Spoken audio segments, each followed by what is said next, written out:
যুগান্তর স্পোর্টসে আপনাদের সবাইকে স্বাগতম। আমি জ্যোতির্ময় মণ্ডল আছি সিলেট আন্তর্জাতিক ক্রিকেট স্টেডিয়ামে। প্রথম দিনের খেলা শেষ, অর্থাৎ দ্বিতীয় টেস্টের। এতক্ষণ আপনারা সবাই জেনে গেছেন বাংলাদেশের অবস্থা কোথায় এবং কোন অবস্থায় আছে। ঠিক যেন রাওয়ালপিন্ডি 2024 সালের রাওয়ালপিন্ডি ঠিক সিলেটে এসে ধরা দিল 2026-এ এসে। ঠিক কেন বলছি? রাওয়ালপিন্ডিতে 26 রানে বাংলাদেশ হারিয়েছিল ঠিক 6 উইকেট। এই সিলেটে 116 রানে 6 উইকেট। এখানেও একই নায়ক, রাওয়ালপিন্ডিতেও ছিল সেই একই নায়ক, সেই লিটন দাস। লিটন দাস সেদিন সেঞ্চুরি করেছিলেন, অনবদ্য 138 রানে দুর্দান্ত একটা ইনিংস খেলেছিলেন। এখানেও ঠিক যেন একই পুনরাবৃত্তি। বাট ওই দিন একটা বড় পার্টনারশিপ, হয়তো 26 রানে 6 উইকেট পড়ার পরে মেহেদী হাসান মিরাজকে নিয়ে একটা দারুণ পার্টনারশিপ হয়েছিল।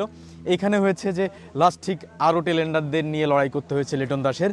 পুরো ম্যাচটা, আজকে সিনারিও যদি আপনাদের বলি, বা আজ সিনারিও যেটা আপনারা দেখেছেন, পুরোপুরিটা মনে হয় লিটন দাস কেন্দ্রিক, মানে লিটন দাসকে ঘিরেও। এবং একটা চমৎকার ব্যাপার হলো যে বাংলাদেশ যখন 278 রান করেছে, এটা একটা স্বস্তির জায়গা। অর্থাৎ যখন আপনার দলের 116 রানে 6 উইকেট হারাবে, তখন 278 সেটা অনেক বড় রান।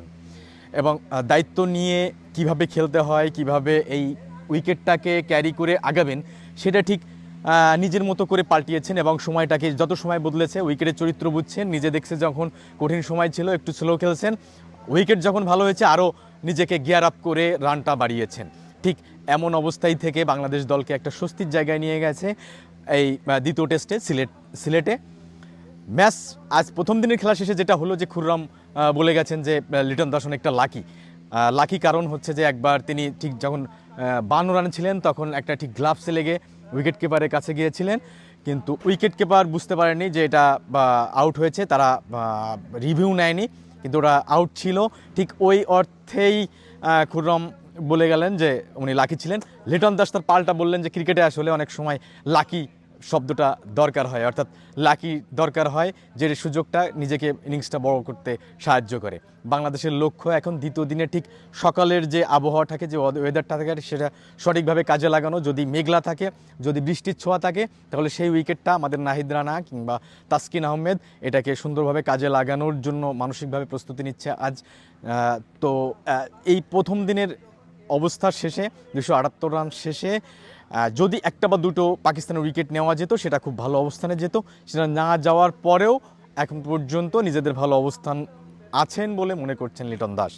সো দ্বিতীয় দিনেই হয়তো বাংলাদেশ এই টেস্ট সিরিজের কোন দিকে যাচ্ছে, বা এই ম্যাচটার কোন দিকে যাচ্ছে, দ্বিতীয় টেস্ট, তার মর্ম অনেকটা বোঝা যাবে।